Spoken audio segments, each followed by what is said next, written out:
Arratsaldeon, muy buenas tardes, ¿qué tal están? Empezamos la última semana de julio, lo que significa la última semana de trabajo para muchos y muchas, porque ya en agosto vacaciones.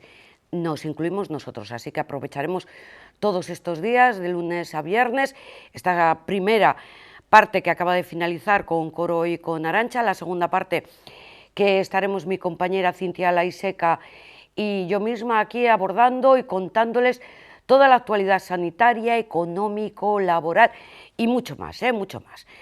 Por ejemplo, pues dando consejos. A ver, algún colectivo. Vamos a hablar de los más jóvenes, que no nos hacen caso, que están un poquito desmadrados, que no cumplen las normativas, que se están juntando donde no deben, haciendo botellones y encima enfrentándose a la autoridad. Y el consejero de Seguridad pues ha hecho unos consejos, comentarios y demás, estando enfadado. Pero bueno, eso lo conoceremos en unos instantes porque, como ya saben, y si no, aprovechamos a recordárselo, que después de la última reunión del LABI, ya saben, la que preside el lehendakari Iñigo Urkullu, se pusieron en marcha nuevas medidas. Algunas comenzaron el mismo viernes y otras han comenzado hoy. Así que no vale decir es que yo no lo sabía, ay, es que no, que la ignorancia no exime, y eso lo dicen los juristas, del cumplimiento de la normativa. Por tanto, hoy lunes entran en vigor nuevas medidas. ¿Cuáles son? Enseguida le vamos a escuchar al lehendakari Iñigo Urkullu. Ya les avanzo: reducción de los aforos en comercios, establecimientos hosteleros, etabar. Es un aforo que queda reducido al 35%. Y además las agrupaciones, o sea, vale, que se han estado juntando 10, bien, ahora ya no, o sea, y esto es obligación. Ahora la agrupación máxima es de 6 personas. Estas son las nuevas medidas que han dado comienzo hoy mismo lunes. El nuevo decreto adelanta a la 1 de la noche el horario límite de cierre de todas las actividades comerciales, sociales y culturales. Desde el lunes se reduce al 35% el aforo máximo permitido en las diversas actividades para todos los locales e instalaciones, incluida la hostelería, salvo para aquellas actividades ya contratadas. Se reduce el número máximo de personas en eventos sociales, culturales o deportivos según los siguientes parámetros. En recintos con capacidad hasta 1.600 personas, máximo 400 y en exteriores 600 personas. En recintos entre 1.600 y 5.000, máximo 600 y 800 en exteriores. En recintos de más de 5.000 personas, 20% del aforo máximo. En eventos sociales en los que se producen aglomeraciones de personas que no están sujetas a control por ningún organizador concreto, deberá establecerse la obligatoriedad de mantener la distancia interpersonal de 1,5 metros. El aforo máximo estimado por persona es de 4 metros cuadrados en el espacio en que se esté produciendo la aglomeración. En todo caso, se deben respetar las directrices de la Dirección de Salud Pública y Adicciones. Bueno, hosteleros y comerciantes esta medida no les ha gustado, consideran que el aforo es muy limitado y de nuevo se pone el foco de atención en estos colectivos, ya hablaremos con algunos de ellos, porque ven su futuro de nuevo peligrando. Otras medidas entraron en vigor, como les decimos, el mismo viernes, entre ellas el cambio en el uso de las mascarillas, que se convierte en obligatorio en todo tipo de espacios urbanos transitados. ¿Dónde no es obligatoria la mascarilla? Pues digamos en el campo, pero siempre que no llegue una persona, que te vayas a cruzar con ella sin mantener la distancia mínima de 1,5 metros. Playas y piscinas no es obligatorio como tal, cuando estamos tomando el sol, pero sí cuando estamos dando paseos, algo que tampoco se está cumpliendo mucho. El uso de mascarilla en espacios al aire libre será preceptivo siempre que no pueda mantenerse de modo constante una distancia de 1,5 metros entre personas. En consecuencia, la obligatoriedad de uso de mascarilla se extenderá a todo tipo de entornos urbanos transitados. En establecimientos y servicios de hostelería y restauración, su uso es obligatorio en todo momento y tanto en interiores como en las terrazas. La única excepción es el momento de la ingesta de alimentos o bebidas. En el desarrollo de cualquier actividad deportiva queda exceptuado el uso de mascarilla en espacios naturales, entornos urbanos periféricos, sin concurrencia de viandantes, piscinas, entrenamientos y competición de equipos en competición profesional o semiprofesional y en momentos de actividad física intensa en exteriores.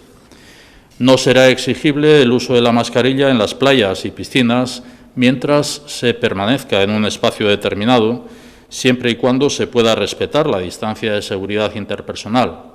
Para los desplazamientos y paseos en las playas y piscinas sí será obligatorio el uso de mascarilla. Recuerdo que el uso de la mascarilla en el transporte público sigue siendo obligatorio. Se han fijado en el apartado ese de si estamos paseando en la playa o la piscina, sí es obligatorio el uso de la mascarilla. Bien, las declaraciones, digamos, del lehendakari Iñigo Urkullu, pues se hicieron después de esta reunión del LABI. Conviene recordarlas porque nos hemos dado cuenta este fin de semana que todavía estamos un poco perdidos, un poco perdidos. No es culpa nuestra tampoco, a ver, también hay que justificar que nos están volviendo un poquito locos con que ahora pongo y ahora quito, y ojo que esto no se ha acabado y nadie descarta que todavía se pongan en marcha medidas más restrictivas, pero sobre todo, jope, por los actos de este fin de semana. Agresiones a policías en los botellones, Agentes municipales, ertzainas, han denunciado falta de medios para atajar aglomeraciones de madrugada este fin de semana. 7 han resultado heridos y ha habido detenciones, 3 han sido detenidos. ¿Dónde se han dado algunos de los más significativos de los disturbios este fin de semana? Bueno, pues en capitales como por ejemplo en Donosti. La de Plencha también ha sido sonada, hemos visto las imágenes de los botellones y la aglomeración de jóvenes ahí, En Arrigorriaga, en Villabona. El consejero de Seguridad, Josué Erkoreka, ha condenado estos actos incívicos. Bueno, no es la primera vez en lo que llevamos de pandemia que tenemos que salir a la opinión pública denunciando abiertamente la actitud y los comportamientos de personas y de colectivos que actúan con absoluta irresponsabilidad, con una insolidaridad tremenda y además con una falta de sentido cívico absoluta, no solo resistiéndose al cumplimiento de las normas que las autoridades de salud pública han establecido para poner freno a la pandemia, sino además enfrentándose abiertamente y dificultando la labor de los servicios policiales que están habilitados precisamente para garantizar el efectivo cumplimiento de esa normativa, que no es una normativa caprichosa, es una normativa diseñada por las autoridades de salud pública, homologable a la que está en vigor en muchas otras partes, no ya de comunidades autónomas, sino en otras partes del continente europeo, ¿no? Por tanto, hay que denunciar esa actitud y hay que hacer, una vez más, un llamamiento a la responsabilidad de la ciudadanía, a la solidaridad de la ciudadanía. En un momento como el actual, en el que las cifras cotidianas de evolución de la pandemia arrojan un resultado francamente preocupante, una preocupación que transmite el Gobierno y la consejera de Salud día tras día, cada vez que tiene que dar cuenta de la evolución de los datos de contagio y de la creciente que está acusando ya también la información relativa al impacto hospitalario de la evolución de la pandemia. En un momento de esta dificultad, lógicamente es de una absoluta irresponsabilidad, es de una incivilidad sin nombre y es absolutamente insolidario seguir actuando con esa insistencia en el incumplimiento de la normativa de salud pública. Por tanto, denunciar en primer lugar e insistir en el mensaje de responsabilidad una vez más. Por cierto, yo añadiría otro dato, no sé, dirigido a todos aquellos que se dedican a romper vasos y botellas en los parques, en las plazas, en los jardines, pues yo les aconsejaría que lo rompieran en su casa, Entonces, que lo rompan en su casa y luego si quieren que se dediquen a pisarlos o no sé, ellos mismos, Pero bueno, no entiendo, es que no entiendo por qué esto de que tiene que haber tantos cascos y y vasos rotos y todo el cristal y el vidrio con lo que ello conlleva en parques, jardines, plazas y demás.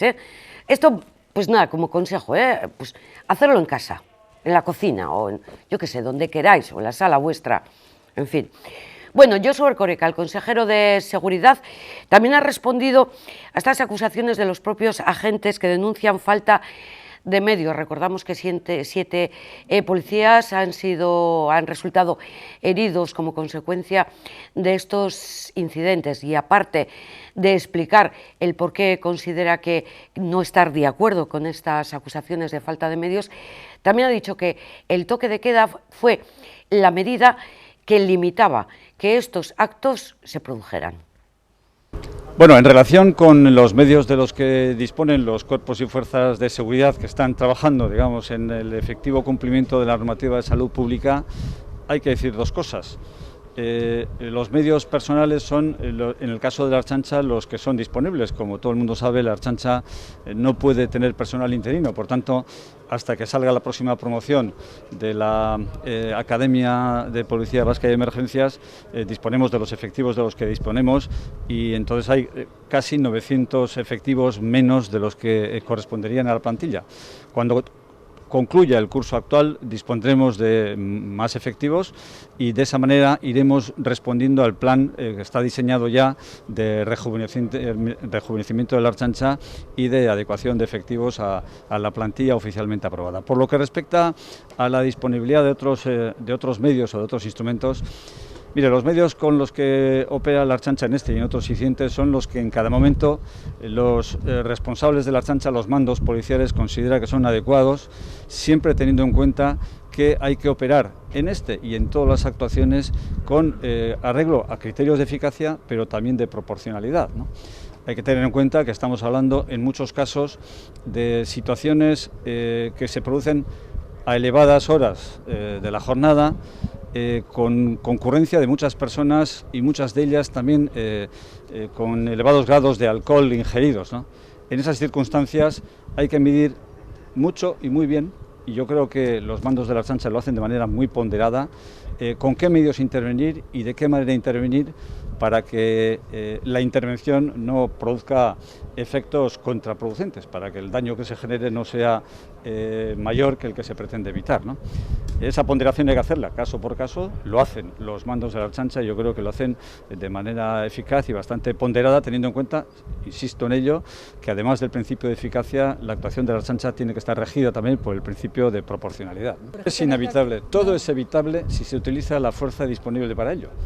Lo que quiero decir es que, aunque sea evitable, si algo es evitable, pero para hacerlo evitable o para evitarlo hay que utilizar una fuerza desproporcionada, muy por encima de la que sería indispensable para resolver una situación concreta en unas circunstancias distintas, no de noche, no en una concurrencia descontrolada de mucha gente con elevadas tasas de alcohol, pues seguramente las circunstancias serían otras y el modo de actuar sería otro. Inevitable no hay nada.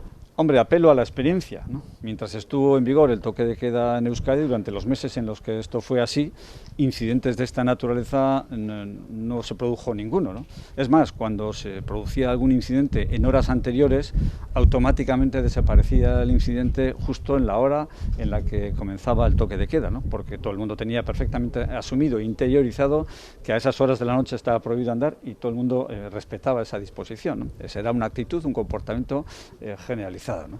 Por tanto, la experiencia pone de manifiesto que efectivamente un toque de queda en esas condiciones, que ahora no tenemos y no disponemos de ella, pues podría ayudar mucho a evitar estos incidentes nocturnos. En cualquier caso, también hay otro dato que conviene destacar. Muy probablemente el fenómeno que estamos viviendo estos días no difiere mucho del que, en circunstancias hasta cierto punto parecidas, se produjo hace un año. Hace un año, después de concluido el estado de alarma de primavera del año pasado, a partir del mes de junio, pero ya particularmente a finales de julio y de agosto, también proliferaron situaciones como la actual, ¿no? Con botellones, quizás con una atención mediática no tan concentrada, no tan pormenorizada, no tan detallada, y no trascendían con la intensidad con la que trascienden ahora, pero la realidad pues era bastante parecida, ¿no? Y seguramente los datos que se pueden registrar ahora no estarán muy lejos de las que se registraron en aquella época en esas condiciones.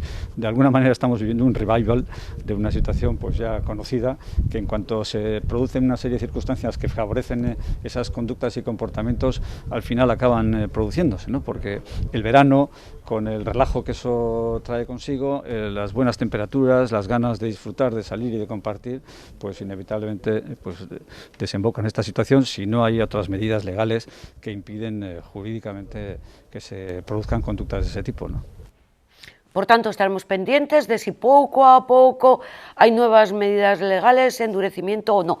Todo está en función de lo que marquen las tasas de contagios, y en lo que a Euskadi se refiere, pues no son malas noticias, ¿eh? Tampoco es como para tirar cohetes, pero en las últimas 24 horas, 942 nuevos positivos.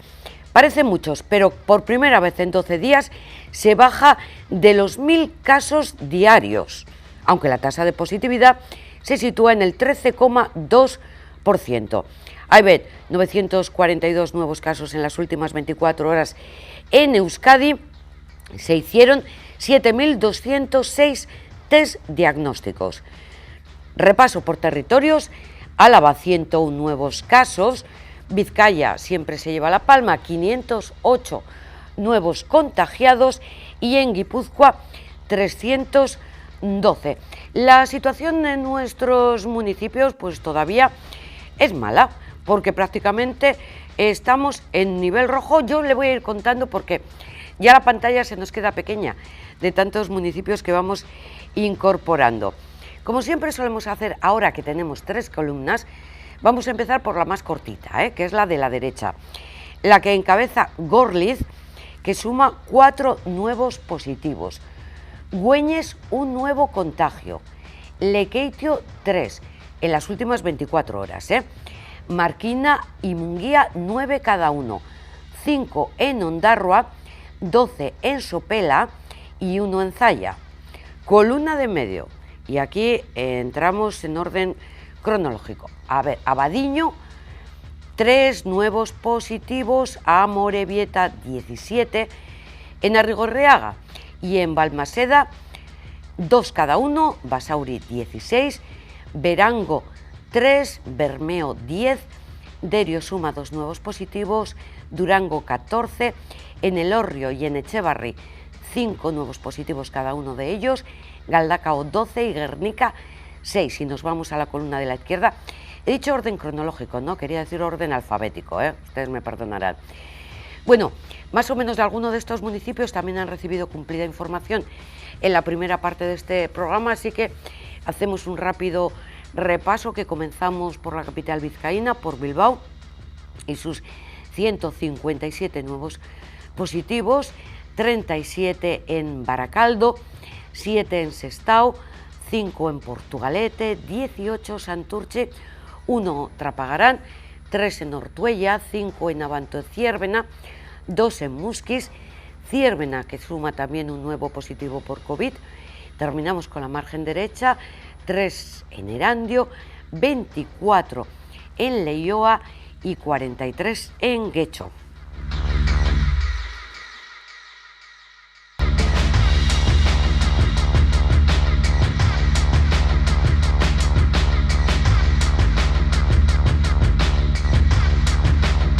A esto hay que sumar también la situación en los hospitales. En el día de ayer, 46 personas ingresaron por COVID en planta.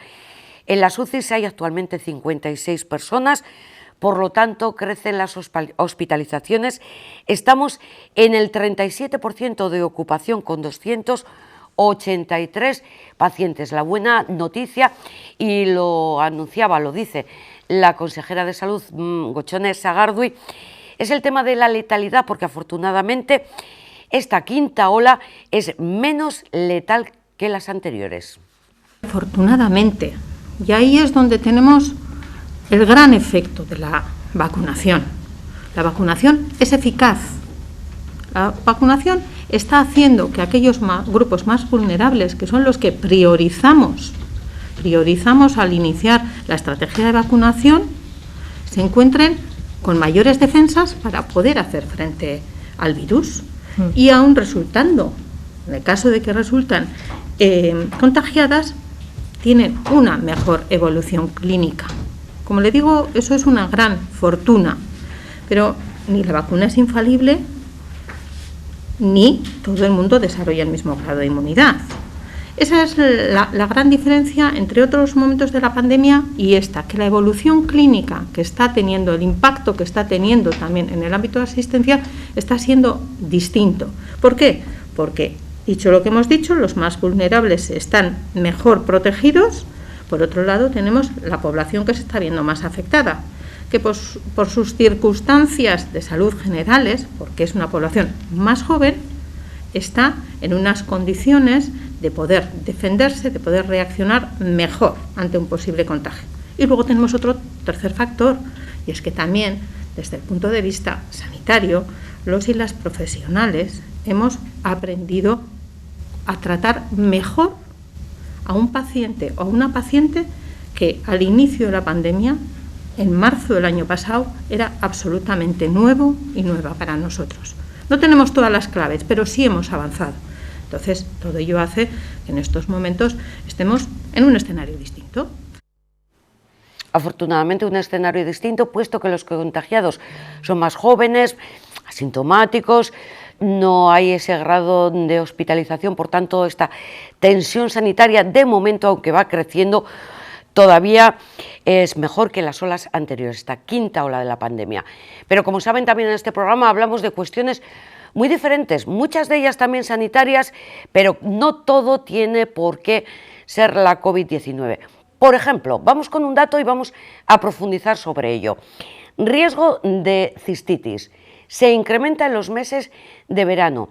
Un dato, 1 de cada 4 personas sufre cistitis, al menos una vez al año.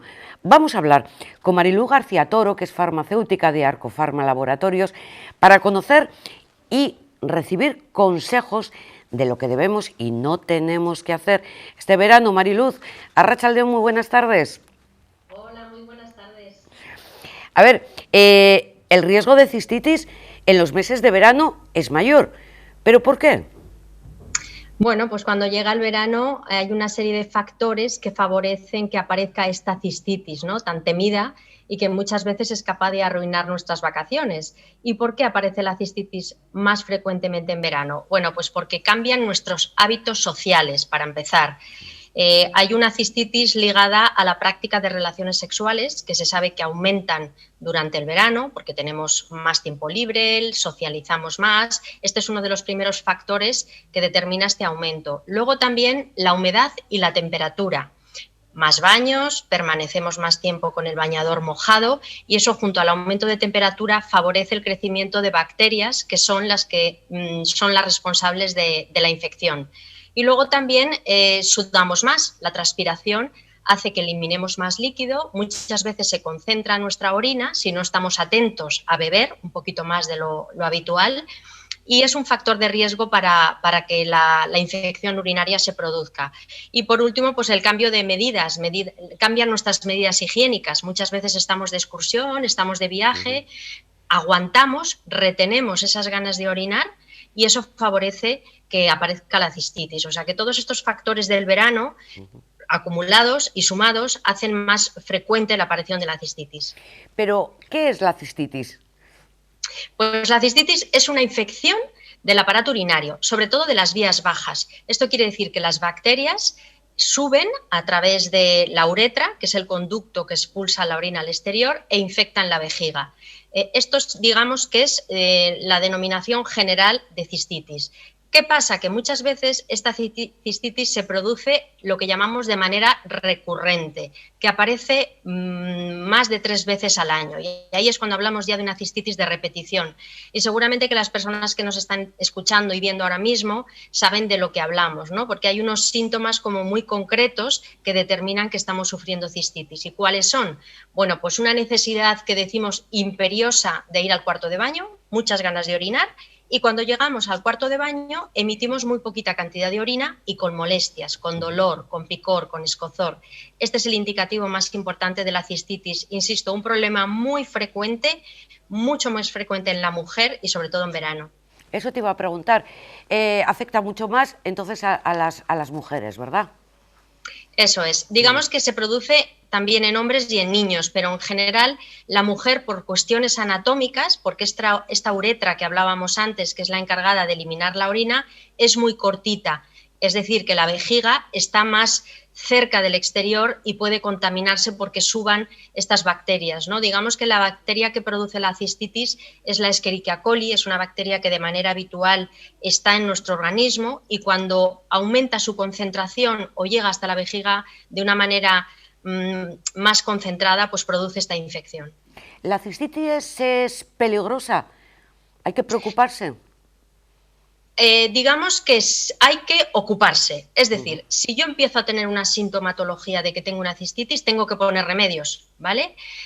Si la cistitis es muy intensa, quizás necesite un antibiótico, esto lo va a determinar el médico, pero hay muchas veces que la cistitis empieza con sintomatología muy leve y yo soy capaz de controlarla con medicina natural, ¿no? Que es un poco lo que hablamos, lo que trabajamos en Arcofarma. Concretamente tenemos preparados farmacéuticos que se llama Ciscontrol, que podemos encontrar en la farmacia, que lleva activos vegetales, el arándano rojo, una fruta que con unas determinadas concentraciones de principios activos es capaz de evitar que esta bacteria...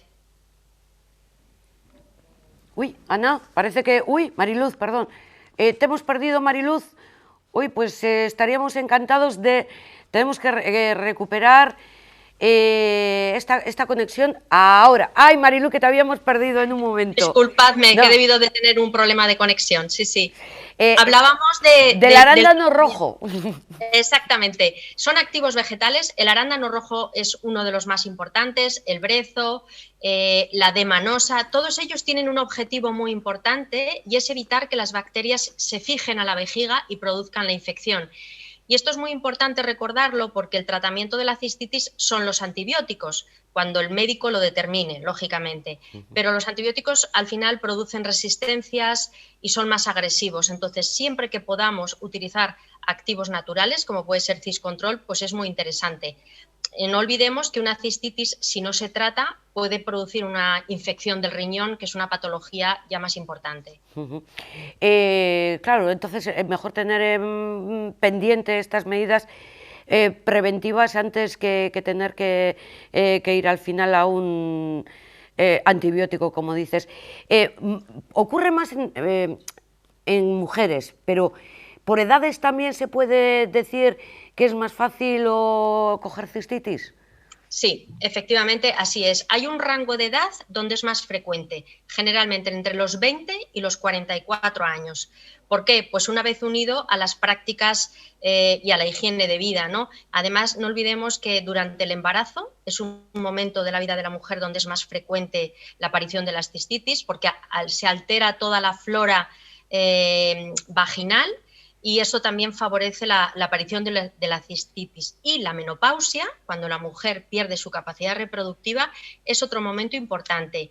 Y fijaros que hay que hablar también del tratamiento preventivo con todos estos productos, como puede ser Ciscontrol, que además de activos vegetales llevan probióticos, lo que son bacterias, pero bacterias que de forma natural nosotros tenemos en nuestro organismo y nos ayudan a protegernos de infecciones. Entonces, lo importante es que estos probióticos, cuando los administramos por vía oral, en sobres o en comprimidos, van a ser capaces de equilibrar la flora también de nuestro aparato íntimo, de la vagina, de la vejiga, y todo eso evita la infección. Por eso es muy importante Ciscontrol como un preparado completo que lleva activos vegetales y también lleva probióticos. Daba yo un dato antes de iniciar la conversación contigo, Mariluz. Una de cada 4 personas, podríamos hasta decir una de cada 4 mujeres, sufre cistitis una vez al año. ¿No son muchos? ¿Una cuarta parte de la población? Es mucho, efectivamente. Y hoy estamos hablando del verano porque es la estación en la que nos encontramos, pero la cistitis es uno de los motivos de consulta más frecuentes en atención primaria durante todo el año. Por lo que hablábamos antes también, porque hay muchas mujeres que desarrollan esta cistitis de repetición que llamamos. Cuando una mujer tiene más de 3 episodios al año de cistitis, 3 o más, ya estamos pensando que es una mujer que tiene cistitis de repetición.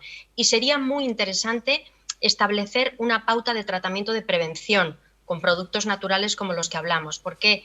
Porque ellos nos van a ayudar a evitar que aparezca la infección y sobre todo sin efectos secundarios, que esto es algo importante, evitar a llegar a un grado de cistitis importante que requiera el uso de un antibiótico. Ese sería el objetivo fundamental. Primera conclusión, actuar rápido es importante. Muy importante. Ante los primeros síntomas, acudir a la farmacia y en función de lo que nos diga el farmacéutico, quizás podemos frenar el avance de la infección con un producto natural. Y mi recomendación ahora que estamos en verano sería que todas aquellas personas que lo saben, que tienen tendencia a padecer cistitis, que lleven en su maleta un envase de Ciscontrol para que si en algún momento de sus vacaciones empiezan a tener sintomatología, empiecen a tomarlo. Había unos consejos de Amama, consejos de la abuela, que decían, no te sientes en la piedra fría, que vas a coger algo. ¿Ese También. Al final es un tema de cambios de temperatura que favorecen estas infecciones, ¿no? Pero hay muchas recomendaciones que podemos dar. Muy importante beber mucho agua durante el verano. Muchas veces hace calor, transpiramos y estamos a otra cosa y no nos damos cuenta de que tenemos que beber, ¿no? El hecho de beber hace que aumente la filtración renal, aumentamos la eliminación de orina y a la vez eliminamos las bacterias. Muy importante.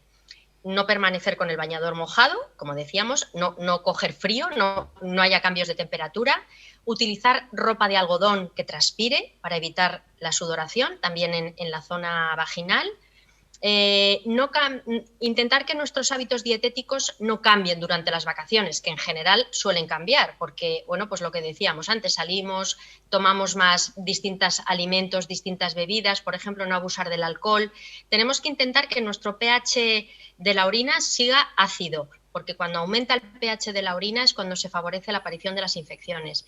Todas estas recomendaciones son muy interesantes para evitar la aparición de la cistitis. Y no olvidemos el tema de las relaciones sexuales. Aquellas personas que tienen tendencia a padecer cistitis antes de tener relaciones sexuales y después, ir al cuarto de baño y orinar para tener este efecto de lavado importante, para eliminar bacterias.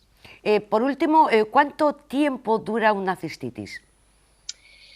Bueno, el tratamiento de la cistitis muchas veces es monodosis, es decir, cuando tratamos con antibióticos se suele tomar una dosis en un día o 2 y es suficiente. En general, las cistitis a los 3, 4 o 5 días ya empiezan a remitir. E insisto, si no remiten hay que acudir al médico porque quizás es necesario hacer otro tipo de tratamiento. Por eso lo importante en vacaciones es prevenirlo. ¿De acuerdo? Y estos preparados farmacéuticos que encontramos en la farmacia con activos y probióticos los podemos utilizar de forma preventiva durante largo tiempo y sin ningún efecto secundario. Sí, como siempre, cada vez que hablamos de alguna de estas cuestiones, la prevención siempre es muy importante.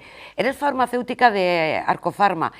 ¿El producto estrella de Arcofarma es el que nos estás contando hoy? Bueno, en Arcofarma trabajamos muchas categorías de producto para la mayoría de los problemas de salud más frecuentes. Es verdad que dentro de la categoría de los problemas urinarios, las infecciones Ciscontrol es el más importante, pero luego tenemos otras categorías muy fuertes, por ejemplo, Arcosueño, que es un producto para ayudarnos a dormir con activos naturales, con plantas y con melatonina, un activo también natural muy interesante.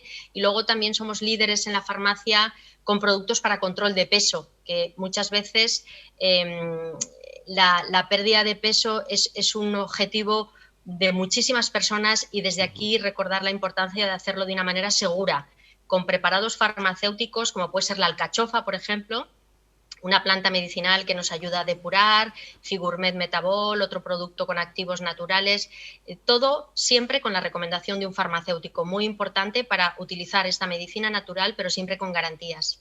Los farmacéuticos son los amigos y los más cercanos a los ciudadanos. Durante la pandemia y antes de la pandemia también. Qué importante esto que estás diciendo, porque es verdad que durante la pandemia los compañeros de oficina de farmacia que han estado al pie del cañón, y perdonadme la expresión, yo creo que han sido realmente unos profesionales sanitarios muchas veces que no se han acordado de ellos y han hecho un trabajo impresionante cuando los médicos estaban desbordados, y ellos han hecho esta labor de información, de tranquilización y de prevención también de la COVID, desde luego que sí. Muchísimas gracias, Mariluz, por todos estos consejos.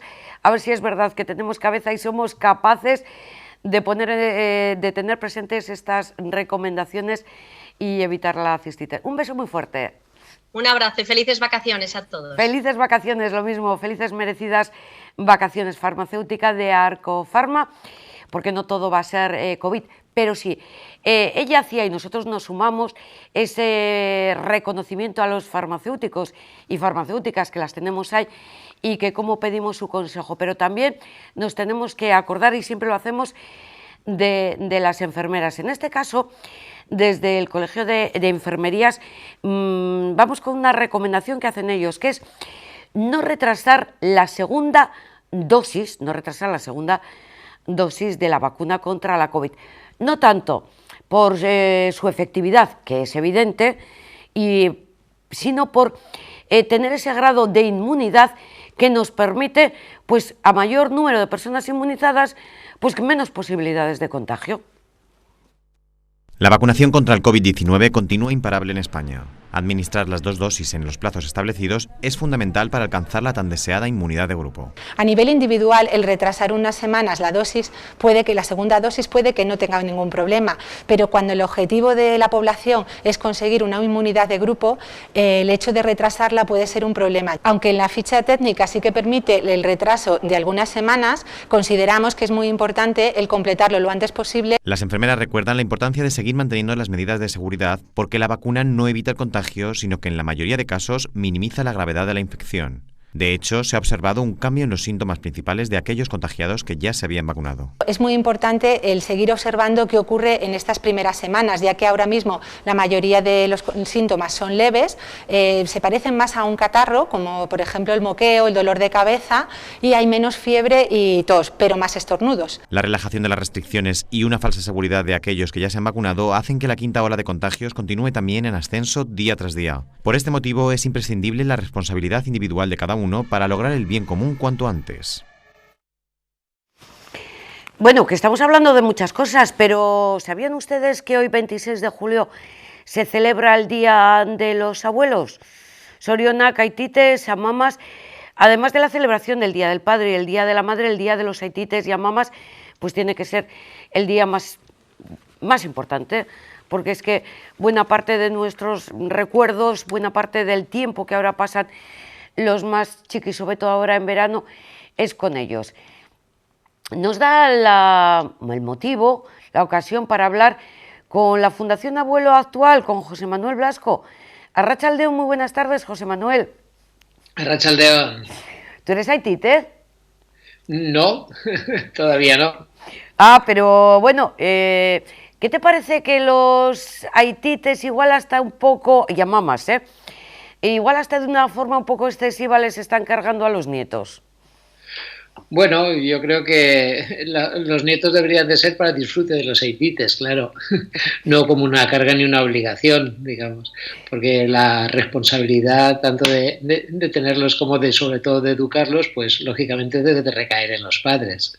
Vaya Claro. por delante que los aitites y las mamás están encantados de estar con los nietos, pero vamos, que tampoco, como bien dice José Manuel, no debe ser una carga y que les limiten en su tiempo libre y tiempo de ocio, ¿verdad, José Manuel?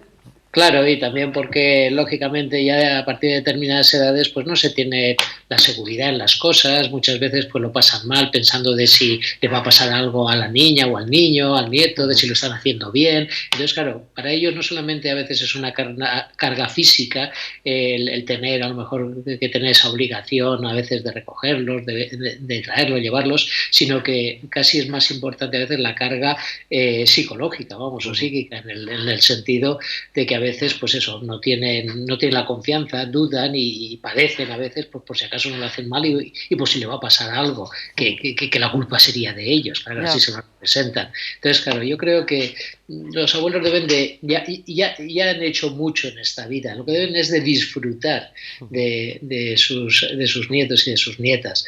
Y para disfrutar, pues que lógicamente que los tengan, que tal, pero nunca que sea una carga, una obligación desde mi punto de vista. Estamos totalmente de acuerdo. Pero, José Manuel, queríamos hablar contigo por la labor que estáis desarrollando desde la Fundación Abuelo Actual con el denominado Banco de Ayudas Técnicas. Sí. Más bien, en el inicio de la pandemia hablamos de ello, pero bueno, vamos a recordar y cómo está evolucionando. ¿Qué son estas ayudas técnicas y en qué funciona este banco? Perdona, es que no te escucho bien. Sí, lo estaba notando por los gestos que hacías. ¿En qué consiste este Banco de Ayudas Técnicas? Sí, en el Banco de Ayudas Técnicas lo que hacemos es préstamos, es un servicio de carácter solidario de prestar estas ayudas, digamos que van eso desde camas articuladas, grúas, puede ser sillas de ruedas, sillas de higiene, etcétera. Bueno, ahora hemos incorporado recientemente también las sillas eléctricas. Entonces, bueno, consiste en eso, en prestarlas a las personas que las necesitan. Dominantemente son personas mayores, lógicamente las que más lo necesitan, pero no solamente son para personas mayores, sino que en principio el servicio está planteado de carácter universal, o sea, que para cualquier persona de cualquier edad que tenga estos problemas de movilidad o esté en una situación de dependencia y requiera, para mejorar su calidad de vida, su autonomía y su nivel de vida, requiera de estos productos de apoyo. O sea, que está planteado para prestarlos a todos. En esta fecha, ahora que nos encontramos en el mes de julio a punto de finalizarlo, ¿está creciendo el número de préstamos, la labor que venís realizando? Bueno, yo creo que más que por la fecha crece en la medida, o sea, un poco más en la medida en que se va conociendo el servicio. Decir que nosotros los préstamos los realizamos a través de los servicios sociales de aquellos ayuntamientos con los que tenemos establecido un acuerdo de colaboración para poder prestar este servicio en sus municipios. Entonces, pues bueno, lo que está claro es que si bien al principio a lo mejor las solicitudes no son muchas, conforme se va conociendo el servicio en el municipio va aumentando, digamos, las peticiones, claro.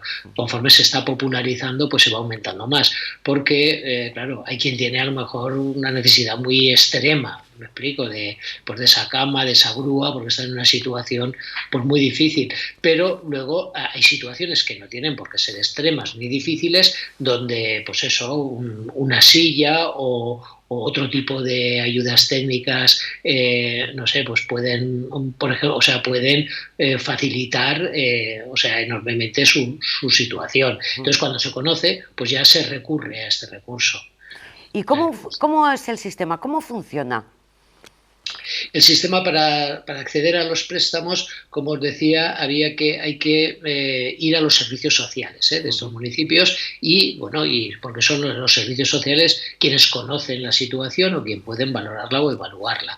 Entonces, pues si los servicios sociales, los trabajadores sociales de esos servicios, pues eso considera que necesitan o que les vendría bien un producto de apoyo, pues ellos nos remiten la solicitud.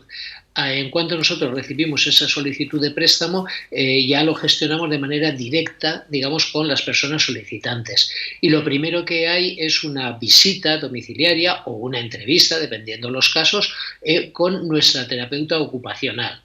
Porque tenemos una terapeuta que es quien evalúa la situación y o bien confirma el tipo de ayudas técnicas que se nos ha solicitado o lo cambia si es que hay que cambiarlo, o bien a veces lo amplía, porque muchas veces, pues no sé, nos pueden pedir a veces una cama, pero luego necesitan también un colchón antiescaras, por poner un caso. Bueno, pues en ese caso, y es la terapeuta quien lo evalúa y quien lo valora, y quien les da también las orientaciones e indicaciones necesarias a estas personas para que lo utilicen pues de la forma más adecuada según su situación o posibilidades, ¿no? Entonces, una vez la terapeuta ha confirmado, certificado los préstamos a realizar, pues ya lo pasamos a ejecutarlo. Quiere decir que si son cosas para el domicilio, se le lleva al domicilio y se le deja instalada, esas camas, grúas o asientos, digamos, de higiene, etcétera. se le llevan a domicilio y se les dejan ahí ya completamente instaladas. Luego damos un mantenimiento, si hubiera cualquier incidencia, cualquier cosa, pues se atiende y se resuelve y ya está. Y cuando ya no se necesita, pues vamos y los retiramos y los recogemos. Y para la persona que recibe esa cama preparada o esa silla de ruedas, ¿es gratuito o tiene que pagar algo? En todas las ayudas técnicas, todas tienen una fianza, un depósito, digamos, que luego se devuelve, por lo tanto no es un coste.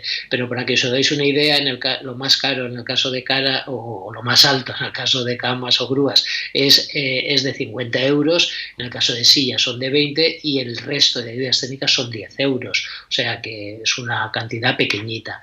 Y luego, en caso de las camas o grúas, tiene también una pequeña cuota de apoyo mensual de 10 euros.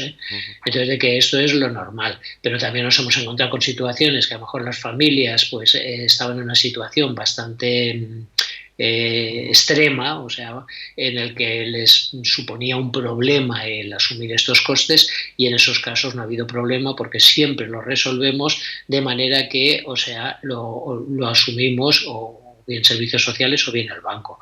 Lo que tenemos claro es que por un problema de 10 euros nadie se va a quedar sin una cama articulada cuando lo necesita. De hecho, estas cantidades las hemos puesto más que nada pues para que se valore un poco lo que se le presta, me explico, más que por otra cuestión. Sí, además ya ves que son cantidades prácticamente simbólicas. Sí, efectivamente. Pero ¿y de dónde recibe la Fundación Abuelo Actual el material? Es decir, en las camas, las sillas de ruedas, bueno, cualquiera de estas ayudas técnicas. Sí, aquí inicialmente hicimos una compra de todo este tipo de 90 ayudas técnicas gracias a una subvención que nos dieron para la puesta en marcha del proyecto, pero la forma, o sea, de cómo nos nutrimos es con campañas de donación. Organizamos una primera campaña de donación que además coincidió con la segunda ola del coronavirus, pero aún en esas condiciones, bueno, fue todo un exitazo porque, bueno, se volcaron en la extensión, bueno, entre ellos vosotros, entre ellos, digamos, o sea, Tele7, pues nos apoyasteis también bastante en difundir, digamos, el tema y el dar a conocer la campaña y muchos ayuntamientos, etcétera, y bueno, recogimos pues 108 ayudas técnicas y como ya se empieza a conocer, pues prácticamente no pasa semana en que no se nos llame para donarnos algo. Entonces, claro, porque vamos, si algo creo que nos caracteriza es la solidaridad que tenemos, digamos, en este país. Entonces, nosotros recogemos esas ayudas, se hacen una puesta a punto, digamos, y por supuesto se limpian y se higienizan y se dejan ya preparadas y en condiciones pues para poder ser prestadas para quien lo necesita. Como te decía antes, fruto de estas campañas de donación hemos podido incorporar, aunque sea de forma todavía muy limitada, lo que son sillas eléctricas, porque eso inicialmente no teníamos. Claro, una silla eléctrica ya implica un coste importante el poder comprar la nueva, entonces, pero sí que se nos han donado en las campañas de donación y en las llamadas, en las donaciones que se nos hacen, pues nos donan estas sillas y las estamos incorporando de forma limitada a lo que, o sea, a los préstamos, a las donaciones que se nos hacen, claro, digamos, pero ya hemos podido prestar sillas que les ha resuelto la situación, digamos, ya a algunas personas que realmente la necesitaban y no podían comprarse. Efectivamente, perdón, y les permite la movilidad a estas personas y bueno, pues poder salir en algunos casos de casa. ¿Cuáles son los ayuntamientos que tienen acuerdo con la Fundación Abuelo Actual? Pues como te decía, son 15 ayuntamientos, entonces, pues bueno, pues os costaría un poquito enumerarlos ya a todos, pero bueno, están vizcaínos. Ayuntamientos de Vizcaya. En Vizcaya. Digamos, bueno, esperamos pues en breve pues poder ampliar a otros 3 más, a 18, y bueno, y nuestro objetivo lógicamente es poder llegar a todos los ayuntamientos de Vizcaya. De hecho, la pandemia y esta situación ha sido un freno para eso, porque claro, pues muchos procesos que teníamos abiertos pues se han quedado ahí paralizados, los vamos retomando conforme se pueden. Lo que sí que es verdad es que está como muy bien valorado, quiero decir que incluso muchos ayuntamientos ayuntamientos que todavía no han incorporado este servicio, no hemos llegado a establecerlo, pues lo que sí que nos consta es que lo están valorando muy positivamente. Quiero decir que lo entienden como un servicio estratégico y que en cuanto tengan condiciones, pues resueltan las condiciones necesarias, pues ya nos han manifestado que lo van a ir integrando, ¿eh? O sea que se valora muy bien. Pues seguramente que sea bien valorado porque nos gusta el trabajo que realizáis. José Manuel, muchísimas gracias y que vaya todo muy bien, que podéis recibir muchas donaciones para que podáis hacer préstamos a las personas y familias que lo necesiten. Un beso muy fuerte. Muchas gracias a vosotros. Gracias. Gracias a José Manuel Blasco de la Fundación Abuelo Actual. Queríamos hablar con él en esta jornada, en este día en el que celebramos o felicitamos a los abuelos, a las aitites y a las mamás, porque nos acordamos mucho de ellos y de ellas y les queremos.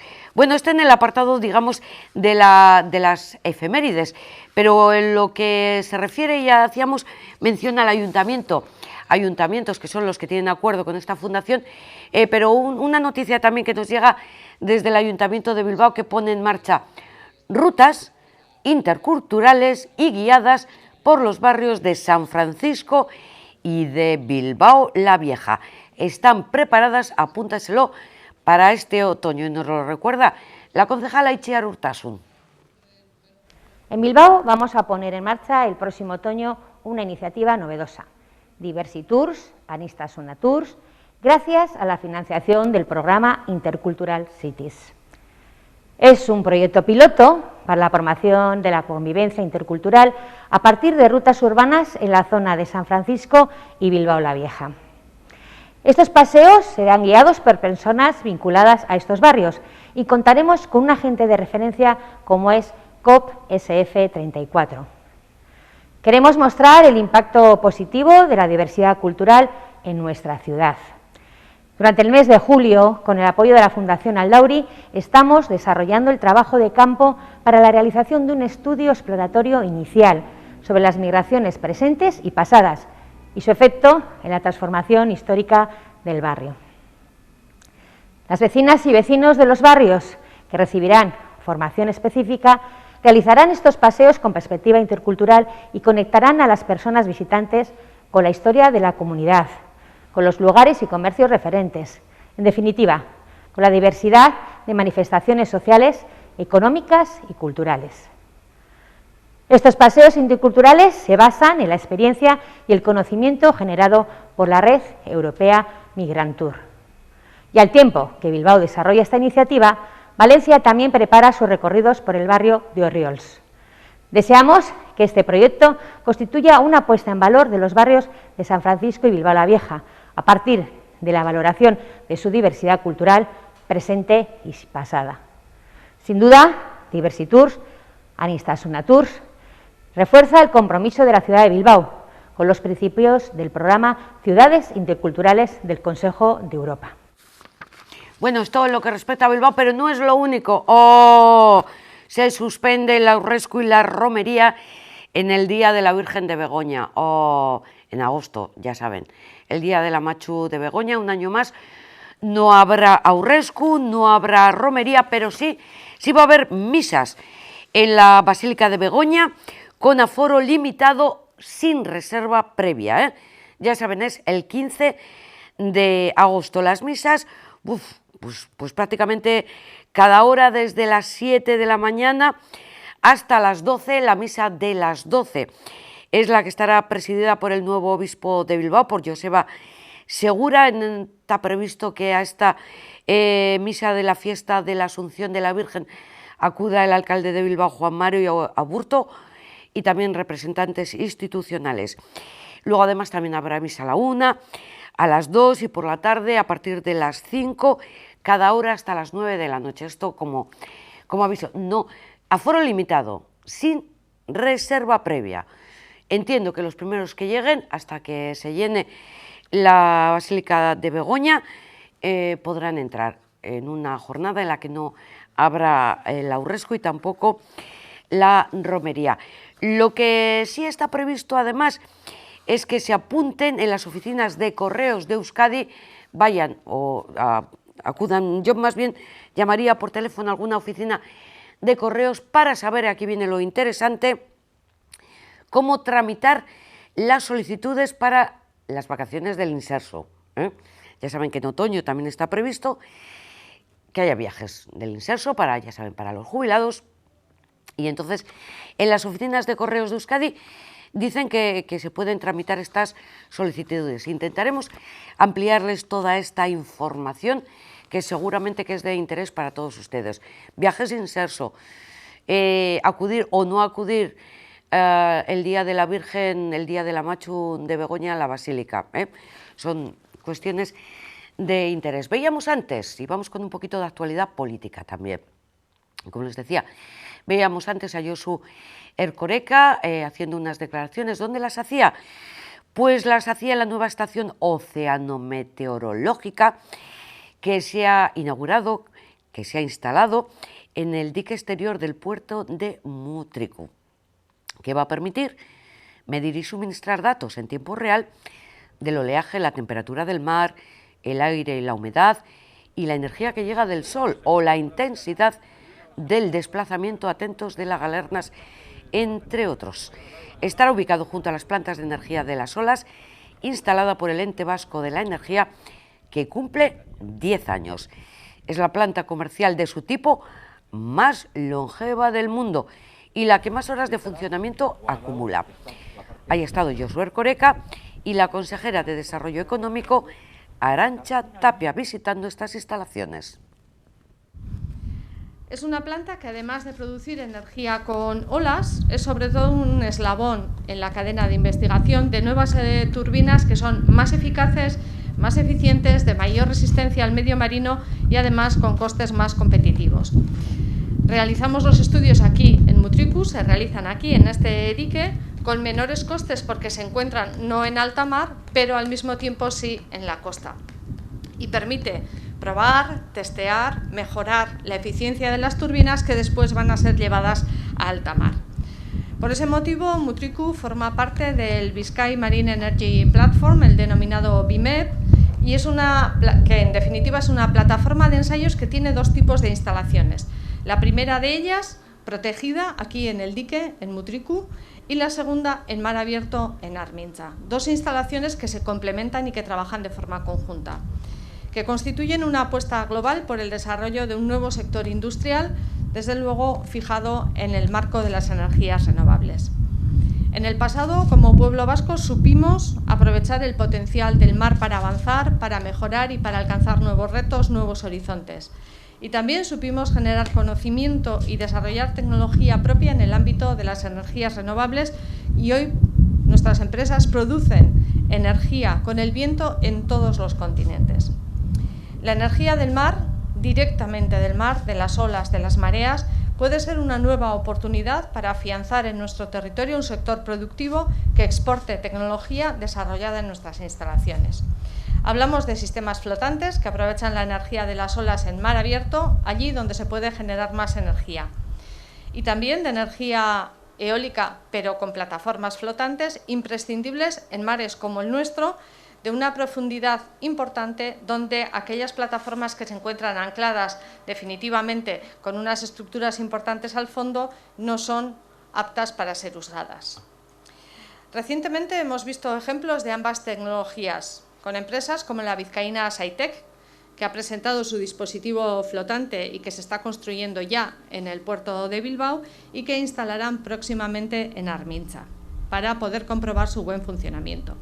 Y la tecnológica finlandesa Vuelo, que ha traído su dispositivo de energía de las olas a Euskadi para poder comprobar cómo funciona y seguir con su investigación. Es una apuesta global por la innovación en el ámbito energético y que cuenta con agentes públicos y privados enfocados a este desarrollo tecnológico. Y con, desde luego, aplicaciones que se pueden comprobar en instalaciones como esta, en instalaciones como la ubicada en el dique de Mutriku y la instalación ubicada en Armintza, que permiten avanzar en esa investigación, en ese desarrollo y disponer de tecnología que nos permita competir en Europa y en el mundo.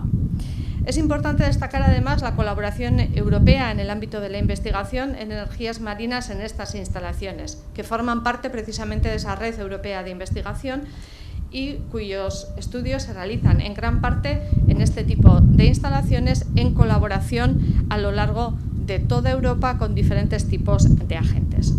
Se trata de agentes de primer orden que comparten experiencias, que comparten retos y que trabajan para aprovechar la energía del mar y tener un abastecimiento renovable en un plazo corto de tiempo y de la forma más eficiente posible. En ese convencimiento hemos trabajado en espacios como este, como el de Mutriku, y nos ayudan además a avanzar en un modelo que es más sostenible dentro del marco del Pacto Verde en Euskadi, del Basque Green Deal, en el que desde luego nos hemos puesto focalizados todos los agentes de Euskadi. Y en el 10º aniversario de este centro, hoy este dique recibe un gran regalo como es la instalación de una nueva estación oceano-meteorológica. Una actuación a cargo de la Agencia Vasca de Meteorología, de Euskalmet. Próximamente, además, completaremos este proyecto con la instalación de una nueva boya que permita medir también el oleaje en el propio canal de entrada al puerto. La boya será, como la demás, Made in Euskadi. La colocaremos con la ayuda de ASTI a unos 20 metros de profundidad y la conectaremos vía radio con la estación oceano-meteorológica. Es una boya de medición de aguas de poca profundidad, lo que nos va a permitir completar las mediciones de la boya que tenemos ya instalada en Donosti a 600 metros y que mide, por el contrario, las aguas profundas. Este sistema de boyas nos da información en tiempo real, completa e individualizada de todas y cada una de las olas que se forman en la costa vasca. Contar con este tipo de información es clave para el trabajo diario que realizan los servicios de meteorología y emergencias del Gobierno vasco. Equipos que trabajan 24 horas y 365 días al año para protegernos de cualquier situación de riesgo contra nuestra seguridad, entre ellas las que tienen impacto sobre los fenómenos meteorológicos adversos, todo lo que tiene que ver con galernas, temporales que golpean la costa, inundaciones, fuertes nevadas, etcétera, etcétera. En Euskadi puede decirse en este sentido que contamos con un sistema de trabajo único y singular en el conjunto del Estado. Los equipos de análisis y predicción meteorológica por un lado y los de prevención y reacción ante las emergencias tras su impacto por otro. Esto también por parte del consejero Iñaki Arriola, el consejero de Vivienda, en esta apertura de cursos de verano de la UPV, mientras el lehendakari Iñigo Urkullu, allí en Lehendakaritza, recibía y estaba leyendo a una amplia representación de la Fundación Euskadi. Es un acto y estas imágenes corresponden a esta recepción, esta misma mañana. La comitiva compuesta por la dirección de la Fundación y sus socios sponsors estratégicos. Es una cita anual con el presidente de Euskaltel, el director general de Orbea, el presidente del puerto de DBA Bilbao Port, el fundador y propietario de Cheondo, el presidente del Caja Laboral, en fin, como les decimos, una amplia representación y un encuentro en el que, bueno, pues ha habido intercambio de opiniones, intercambio también de palabras, de ánimo, para hablar de la cantera, para hablar del ámbito deportivo y del ámbito social, una de las prioridades que se ha marcado para mejorar la comunicación entre la Fundación Euskaltel y, lógicamente, la masa social, es decir, la de los aficionados, por ejemplo. Que sí, que aportamos un último dato del tema de las vacunas, porque nos acaban de decir que esta semana se van a distribuir, yo creo que es más o menos la cifra de todas las semanas, 1.745.000 nuevas dosis que se van a repartir durante esta semana en todas las comunidades autónomas vascas y que todas ellas corresponden a Pfizer, todas ellas Son imágenes, bueno, ahí ven las imágenes de los vacunódromos, en este caso es el del BEC, también pues un poquito con las caritas tapadas porque ha comenzado la vacunación de los más jóvenes, de los más pequeños, precisamente con edades comprendidas entre los 12 y los 15 años, que han sido los últimos en incorporarse al calendario de vacunación y que siguen cogiendo cita. Lo hacen desde la semana pasada. Termina la vacunación de la segunda dosis de AstraZeneca al colectivo de mayores de 60 años que han tenido que esperar 3 meses para recibir esta segunda dosis. Por cierto, el Estado va a donar 7,5 millones de vacunas a Latinoamérica. 750.000 son de AstraZeneca y van destinadas a Paraguay, a Guatemala, a Ecuador, a Perú y Nicaragua.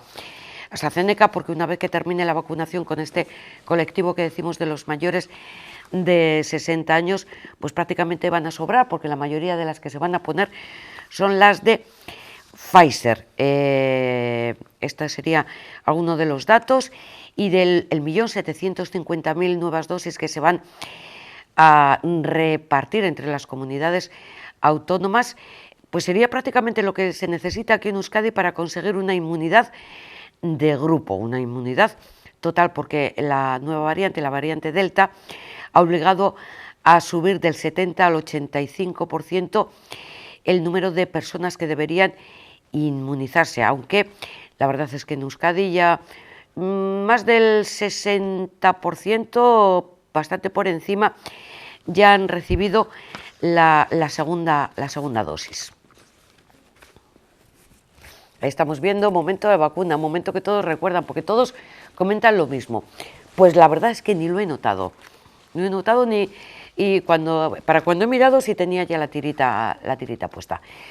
Como decimos, los jóvenes han sido y seguirán siendo buena parte de protagonismo, recaerá sobre ellos esta última semana de julio porque son los del máximo contagio, pero también porque son los que menos vacunas han recibido. Pero lo que hemos escuchado ha sido hablar a los propios jóvenes, de muchas cosas interesantes.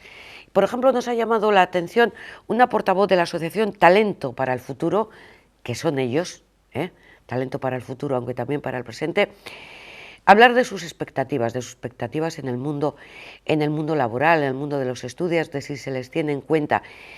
Y comenzaba su intervención diciendo, ¿se imaginan qué es ser joven hoy en día? Es una pregunta que hacían a los más mayores. ¿Sabéis qué es ser joven? Pues igual ni nos lo imaginamos. Bueno, pues vamos a escucharlo porque ellos mismos nos lo cuentan. Si se imaginan qué significa ser joven en el año 2021 y lo que les viene a la mente es algo similar a lo que ustedes vivieron, se equivocan. Si por el contrario únicamente les viene a la mente lo que estamos acostumbradas a ver en el telediario, son víctimas de un producto inventado.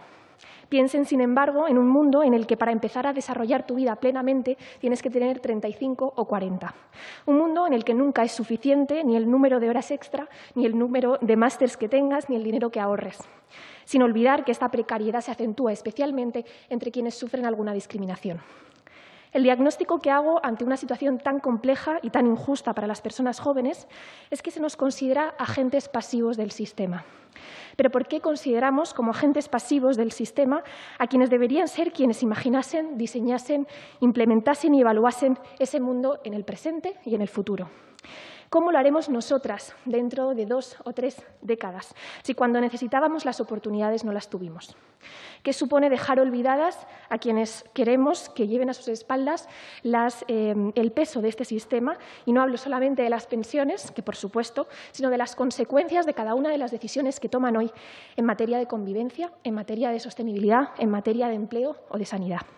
Es muy mala idea obligar a la juventud a cumplir años en la precariedad. Como país no podemos permitirnos vivir de las rentas en cuanto a la educación, la salud mental, la economía o el medio ambiente se refiere, porque vivir de las rentas significa dejar fuera a la juventud. Las dos problemáticas de las que voy a hablarles, el trabajo y la vivienda, son las primeras preocupaciones de al menos el 36% de las personas jóvenes. Si hablásemos en términos de Congreso, 126 diputados, más que cualquier grupo parlamentario hoy en día. Y, por supuesto, mayoría absoluta si tenemos en cuenta que están dentro de las 3 primeras preocupaciones de los jóvenes. Hablemos entonces de por qué es importante tener un trabajo y una vivienda. Porque sin ello no hay nada más, no hay más I+D+I, no hay sostenibilidad, no hay libertad, no hay futuro, ni una España que no esté vacía. No tendremos nada de esto si los jóvenes no tenemos garantizadas unas exigencias mínimas para vivir. Como las personas jóvenes nos dicen, necesitaremos tener oportunidades laborales y no estar atados a prácticas no remuneradas o a ser becarios constantemente.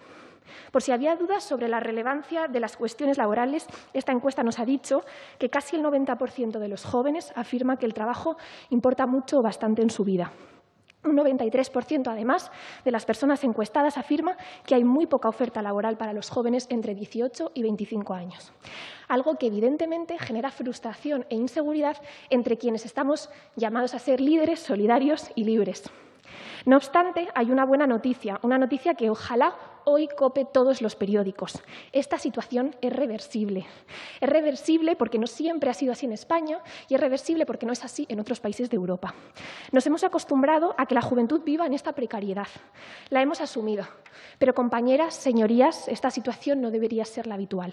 Es posible cambiarla y está en sus manos hacerlo. Y para ello, las personas jóvenes hemos querido aportar ideas para pasar a la acción. No queremos que se limiten a escucharlo, queremos que nos inviten a trabajar y a evaluarlo. Las demandas que se derivan de esta preocupación incluyen medidas en el ámbito de la inserción laboral para los jóvenes con el fin de mejorar la calidad del empleo, una reforma laboral que incluya como sujetos activos de la construcción de la economía a las personas jóvenes y la mejora de la orientación laboral ya desde el ámbito educativo. Primera medida, bajar o anticipar la edad de jubilación para promover el reemplazo generacional. Segunda medida, bonificar a las empresas para incentivar la contratación de jóvenes sin experiencia. Como saben, en las últimas décadas ha ido en aumento el mínimo de experiencia requerida para acceder a posiciones junior o para conseguir un primer empleo, lo cual evidentemente es una paradoja. Esta exigencia es absolutamente incoherente con la propia necesidad de adquirir experiencia y es vista como un obstáculo inútil y frustrante para la mayoría de las personas jóvenes, como nos demuestra esta encuesta con una muestra de 13.000 personas. Por ello, se pide bonificar a las empresas a incentivar esa contratación joven. Tercera medida, implementar la jornada laboral de 4 días. Cuarta medida, promover el teletrabajo como posibilidad de modelo laboral. Evidentemente, haciéndolo compatible también con la vida presencial y con esa compatibilización de nuestros deseos más allá del trabajo. Acabar con la precariedad de los contratos temporales. Temporalidad, precariedad son palabras que van juntas. Reformar el marco legal para las prácticas sean remuneradas. Mejorar el acceso laboral de las personas disidentes de género. Las personas que se encuentran fuera del binarismo sexual reconocen en esta encuesta que es mucho más difícil acceder al mercado laboral. Imbricada junto a la preocupación de las personas jóvenes por el acceso al mercado laboral o por la calidad del empleo, se encuentra otra preocupación material muy curiosa, ¿no?, en este posmaterialismo, que es el acceso a la vivienda digna. Ante esta situación, las personas jóvenes en la encuesta El futuro es ahora consideran que es el momento de acceder a una vivienda para que cualquier persona que viva en España pueda quedarse. La especulación del alquiler y la venta de inmuebles es muy grande, tanto para jóvenes como para adultos. Por ello, la relacionan además con la precariedad de los sueldos y con la importancia de que exista un equilibrio entre sueldos y vivienda. A este respecto proponen, por un lado, medida octava, regularizar el precio de los alquileres. Ante un futuro laboral incierto y con sueldos precarios, los jóvenes consideran que la regularización de los alquileres es una buena fórmula que permitiría solucionar su difícil acceso a una vivienda digna. Es por ello que se propone implementar medidas concretas para el acceso a una vivienda digna, tal como las reformas en materias de vivienda, alquileres sociales, paralización de desahucios y garantizar más ayudas a aquellas familias que estén en una situación de vulnerabilidad. Por otro lado, destinar recursos para facilitar el acceso de los jóvenes a la vivienda, por ejemplo, con un parque público de alquileres sociales, ayudas específicas para jóvenes o propuestas que tengan en cuenta el salario de las personas jóvenes. Finalmente, fomentar la transformación sostenible de las viviendas. Hablamos, por ejemplo, de usar energías renovables en las casas, en edificios públicos y privados y, sobre todo, energía solar. Con todas estas propuestas, este es el momento de repensar el modelo, ver quiénes están ganando y quiénes están perdiendo. Y lo que nos toca ahora es decidir, a vosotras y a nosotras también, cómo queremos salir de esta crisis. Dejemos de mirar al presente con los ojos del pasado y estemos a la altura de los tiempos, unos tiempos que sin duda son sin precedentes. Queremos solventar la precaria económica y laboral con políticas estructurales, un pacto intergeneracional y participación ciudadana. Solo así haremos frente a retos tan complejos y a causas tan dramáticas como la pérdida de talento o el incremento de las desigualdades. Demuestren que se lo toman en serio y que gobiernan también para los 17 millones de personas que viven por debajo de los 35 años. También esta es nuestra casa. Muchas gracias. Los jóvenes ven con mucho retraso su entrada al mundo laboral, mientras la principal preocupación de los trabajadores aquí en Euskadi es el anuncio del retraso de la edad de jubilación a los 67 años. Así se desprende del tercer barómetro Infojobs sobre preocupación de los españoles en relación con el empleo. Mónica Pérez es la directora de Comunicación y Estudios de Infojobs. Arratsaldeon, muy buenas tardes, Mónica. Hola, muy buenas tardes. Yo no sé si sorprendidas con este resultado de que a los vascos lo que más nos preocupe, a los vascos en edad de trabajar, es este retraso, este anuncio de retrasar la edad de jubilación, ¿o era previsible? Bueno, la verdad es que estábamos bastante seguros, ¿no?, cuando lanzamos la encuesta de que esto iba a ser, probablemente podía haber alguna variación, ¿no?, porque la verdad es que sí que había un interés importante y de hecho está como muy vinculado siempre a temas de actualidad. Y he de decir que en este caso, ¿no?, los vascos han coincidido con la mayoría, ¿no?, en ese sentido de los españoles, porque el retraso de la edad de jubilación a los 67 años ha pasado a ocupar la primera posición también a nivel nacional. Yo no sé si en la encuesta se pide un argumentario, es decir, el preguntar ¿y el por qué te preocupa? No entramos en el tema, lo cierto es que lo que se ofrece es las cuestiones y aquí de hecho sí que está marcado el tema de que está también relacionado con todo el tema de las pensiones, etcétera, pero no estaba pasado. Pero no va, digamos, con un argumentario en el que después se tengan que extender, porque sino también la tabulación y en ese sentido por eso es un ranking, ¿no? Y nosotros además encuestamos a una muestra totalmente representativa de la población activa española, con lo cual es una muestra también en ese sentido pues muy grande, ¿no? Nosotros ahí de hecho entrábamos en la cifra, porque esto reflejaba que al final más de 13 millones de españoles estaban preocupados, ¿no?, por ello. Y esta encuesta que se ha realizado después de la pandemia primera, digamos, ¿cuáles son un poco las fechas de la encuesta? Muy bien, el trabajo de campo de estos resultados que estamos ofreciendo ahora se realizó en febrero de este año.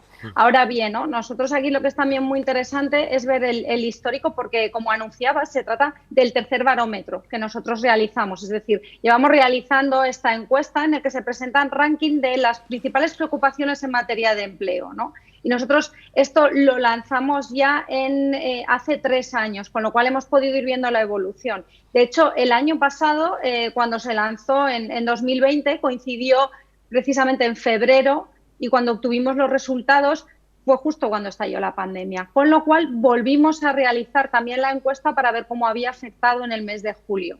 Aquí he de decir que el tema del retraso en la edad de jubilación era una preocupación que aparecía el año pasado, estaba en 5º lugar. Por ejemplo, en el País Vasco, y también estaba en una posición también entre el 5º o 6º lugar, etcétera, a nivel de España. Y de repente vemos cómo esto ha pasado a ocupar la primera posición.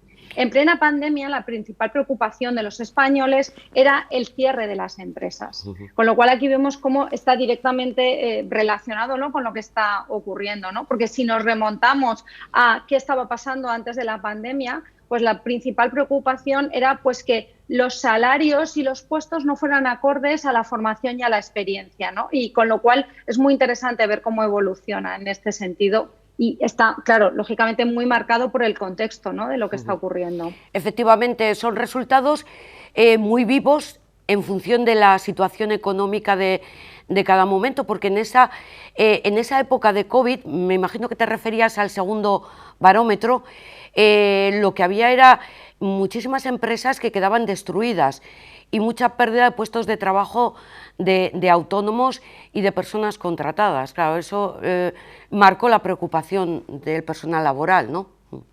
Así es, de hecho, pues claro, nosotros al mostrar esa muestra totalmente representativa de la población activa, lo que estamos mostrando es lo que realmente les está pasando y que están viviendo, ¿no?, los trabajadores. Al final, creo que la cifra que arroja, ¿no?, un poco lo de la pandemia es que venimos a hablar prácticamente del cierre, ¿no?, de 100.000 empresas. Ha habido muchos también, pues, autónomos, etcétera, que a lo mejor han suspendido actividad y ahora mismo se está reactivando.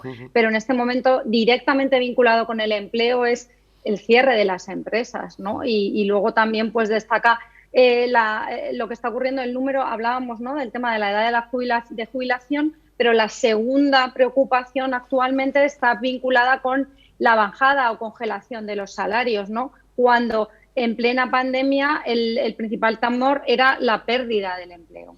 ¿Y esta pérdida de empleo en este tercer barómetro en qué puesto ha quedado? Ha quedado en el tercer puesto, es decir, sigue siendo algo, ¿no?, que preocupa, pero ahora mismo el ranking, ¿no?, como quedaría situado, que además coincide con la media nacional, es lo que comentábamos. El retraso en la de jubilación, ¿no?, la perspectiva que ya estaba está en la mente, después ha sido anunciado también del Gobierno, el tema del retraso a la edad de los 67 años. En segundo lugar, la bajada o congelación de los salarios y en tercer lugar, la pérdida de empleo, ¿no? A medida que también se va viendo cómo se va superando poco a poco todo el tema de la pandemia, etcétera, y empieza a reactivarse también la economía, etcétera, pues ya no es tanto el cierre de las empresas, porque parece que empieza a haber en ese sentido pues cierta recuperación, estabilidad, etcétera, pero sin embargo, ¿no?, el trabajador lo que piensa es, bueno, ¿y qué va a ocurrir? Tengo el asegurado, digamos, el empleo, pero hay muchos que a lo mejor están todavía en situación de ERTE o que perciben, ¿no?, que puede haber ahí una congelación salarial o que afecte. Las personas encuestadas valoran que quizás en lugar de retrasar la edad de jubilación deberían ponerse en marcha medidas o incentivos para crear más puestos de trabajo, sobre todo para los jóvenes.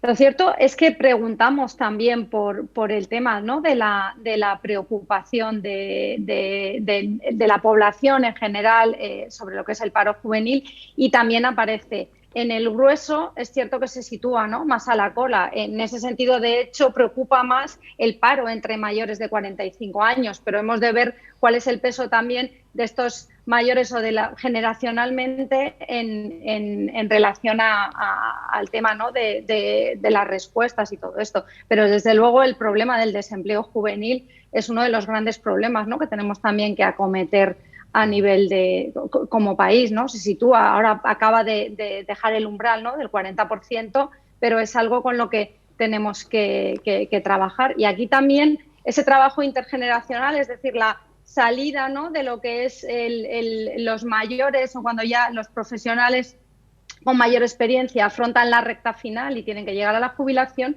y también el ingreso de los jóvenes en el mercado laboral, que también es muy importante y sobre todo de cara al final, porque lo que estamos hablando también es del sostenimiento, ¿no?, del sistema de pensiones, etcétera. Me imagino que el nivel de preocupación de un trabajador de de 50 años respecto a la preocupación de un joven varía, ¿no?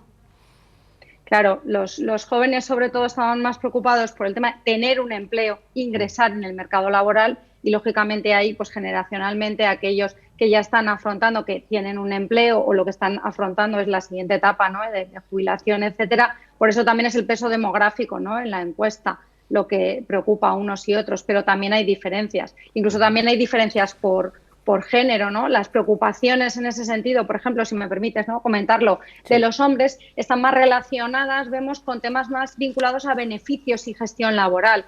Sin embargo, pues por ejemplo, para las mujeres, temas como la brecha salarial es una preocupación bastante importante, o incluso tienen un concepto, digamos, más social, porque aparece también en un lugar más destacado la consideración a lo mejor de que es insuficiente el salario mínimo, ¿no?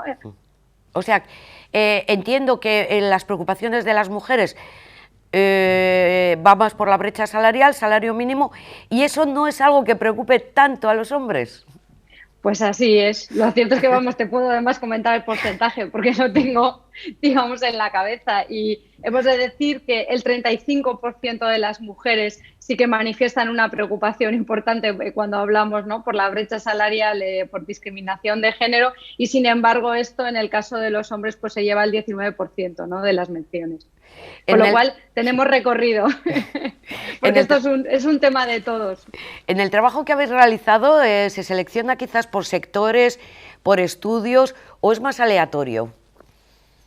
Es totalmente representativo, o sea, no es aleatorio, es una muestra que refleja fielmente la estructura de la población activa española, con lo cual el peso que tienen cada variable es aquella que refleja, ¿no? Estamos además en un índice de confianza muy alto, superior al 95%, o sea, hay toda la metodología, pero nosotros llevamos muchos años, InfoJobs, en ese sentido, el nivel de rigurosidad y de fiel reflejo de lo que es la población activa española es total, ¿no? Y por eso podemos extrapolar los datos y hablar, cuando decimos lo que piensan la población activa española, es porque es un fiel reflejo, ¿no?, de la misma, en cualquiera de sus variables.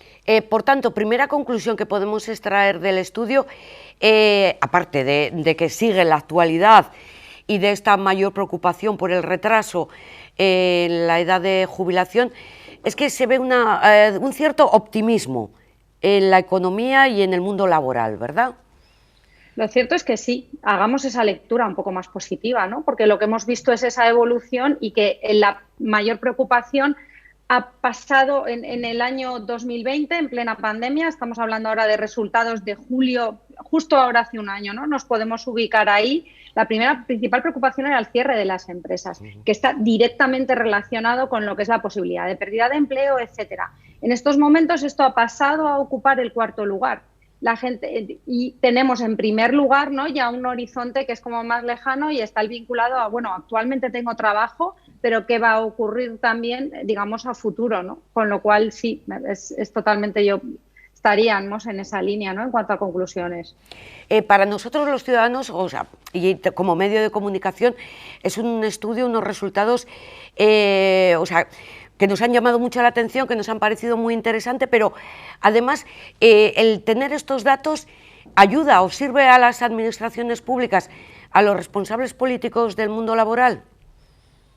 Desde luego, de decir que sí. Nosotros además ponemos esto a disposición, digamos, de opinión pública, medios de comunicación, el ciudadano, ¿no? Pero InfoJobs, como portal líder de empleo en España, nuestra misión es conectar personas y empleo, pero también como principal actor de empleo digital en el país. También nuestra misión es favorecer ese desarrollo y ese progreso también económico, y nosotros ponemos no solo los datos que realizamos a nivel de encuestas, estudios externos, etcétera, sino también los datos propios, ¿no?, de InfoJobs. Nosotros todos los años realizamos una radiografía del mercado laboral español, y esta radiografía además que es un informe muy extenso y muy detallado, que arroja conclusiones, tendencias, situación, etcétera, se envía a todas las administraciones, y además nosotros estamos, ¿no?, en diálogo constante y hemos tendido nuestra mano al Ministerio de Trabajo, Servicios Públicos de Empleo, a nivel nacional, autonómico, etcétera, con lo cual, por supuesto, ¿no?, porque son indicadores. Al final se habla mucho también del Big Data y todo esto. Las empresas, ¿no?, también tecnológicas como la nuestra, es una de las misiones, ¿no?, que tenemos, el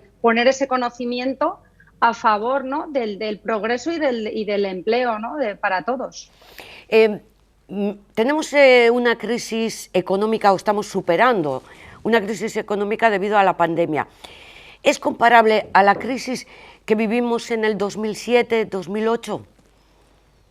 Ha sido una crisis muy diferente. Esto probablemente los economistas lo explicarán, o lo pueden explicar mucho mejor que yo en varios términos, porque ha sido una crisis que nos ha sobrevenido y además ha afectado también, la otra también se extendió, ¿no?, globalmente, pero esto no ha sido por un problema, digamos, en la estructura o todo lo que había del sistema bancario, financiero, etcétera, que fue la que provocó más la del 2007-2008. Esto ha sido un devenir, pues, causado por todo el tema de la pandemia, que supuso un parón total de la actividad económica, además en un tiempo también récord, una caída sin precedentes, en concreto en España. El Producto Interior Bruto cayó a un 11%, esto solo se comparaba, ¿no?, con hace más de 80 años, con lo que supuso la guerra civil, y el comportamiento en ese sentido también del empleo cayó, digamos, el empleo está directamente afectado, ¿no?, por la actividad económica, pero aguantó un poco mejor. En ese sentido, en España sí se ha demostrado que todo el mecanismo de los ERTE, etcétera,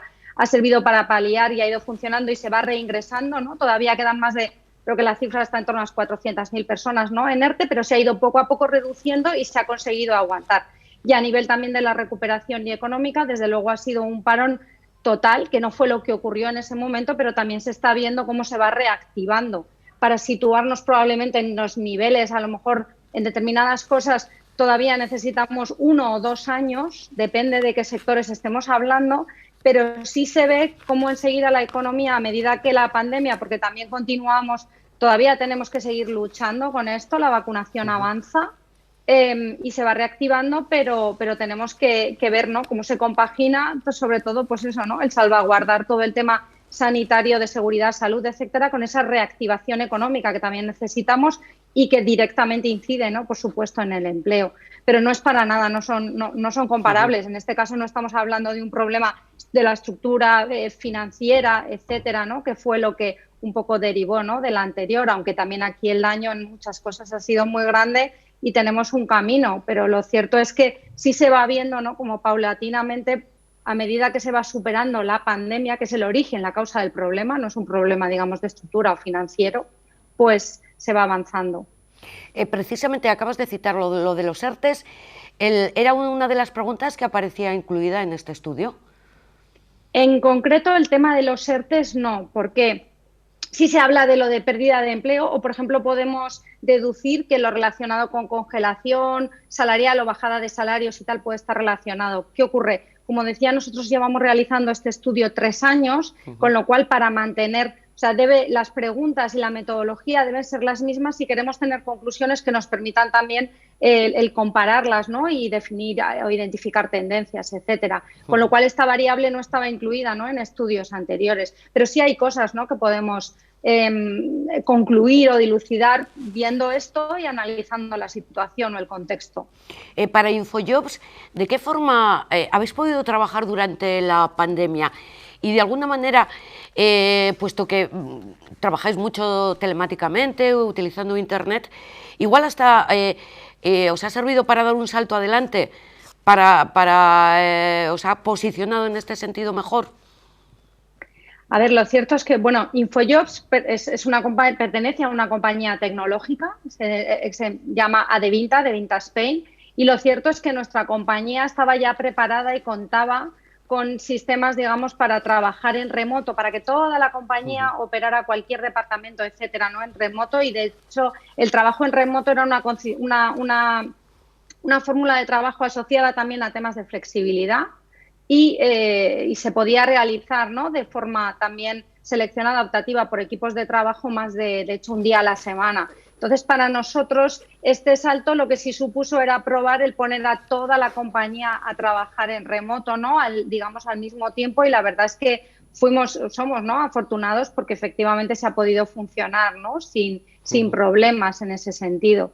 Y a nivel también de lo que hemos visto ya como operadores o como dentro de lo que es el sector de empleo, lo que hemos podido ver son las bondades de la digitalización del empleo, que de alguna manera sí que he de decir que es un poco una asignatura también pendiente, ¿no?, aquí en España, porque es uno de los sectores que todavía hay mucho empleo, digamos, que no está digitalizado, ¿no?, y que también hay que dar un impulso ahí a nuestras pequeñas, medianas empresas, autónomos, etcétera, a que también ese empleo pase a estar digitalizado. ¿Por qué digo esto? Porque las ofertas de trabajo que sí están en digital sí que son capaces, digamos, son procesos que se pueden cuyo tiempo se puede reducir mucho porque es mucho más rápido, digamos, se encuentra el candidato que se busca, la oferta también llega a más gente y de alguna manera también contundentemente es más transparente porque todo el proceso, ¿no?, en ese sentido cumple con todos los parámetros y es más fácil, con lo cual es algo que ha puesto en relevancia, ¿no?, digamos, las bondades de que ese empleo esté digitalizado, ¿no?, y que se pueda conectar, como decía, lo que es el propósito de InfoJobs, personas y empleo. Pues estamos ya pisando el acelerador en lo que a digitalización se refiere y bueno, eso es lo positivo que estamos extrayendo de esta pandemia, de este COVID. Mónica, muchísimas gracias por la información, gracias por el trabajo que venís realizando. Un beso muy fuerte desde aquí, desde Vizcaya. Muchas gracias. Un abrazo para todos vosotros y por la oportunidad de compartir estas conclusiones. Gracias a ti y a disfrutar de las vacaciones, merecidas vacaciones ahora ya para todos. Estamos en la semana final de julio, ustedes ya lo saben bien. Bueno, pues esto es parte del resultado de este tercer barómetro Infojob sobre las preocupaciones de los vascos en lo que al mundo laboral se refiere. Lo que más les preocupa o nos preocupa es el anuncio del retraso en la edad de jubilación a los 67 años. Sí, claro que nos preocupa y nos preocupa mucho. Nos lo contaba Mónica Pérez, la directora de comunicación de Infojobs. Y ahora nos vamos con otro mensaje. Viene de BBK Family, y vamos a conocer cómo se educa en dos culturas. Conocemos la experiencia que nos cuenta inmigrantes, llevan 8 y 14 años respectivamente aquí en Bilbao con nosotros y educan y crían aquí en las dos culturas, como no. Con ellos les animamos a verlo y nosotros nos despedimos. Volvemos mañana, será martes. Un beso muy fuerte. Agur.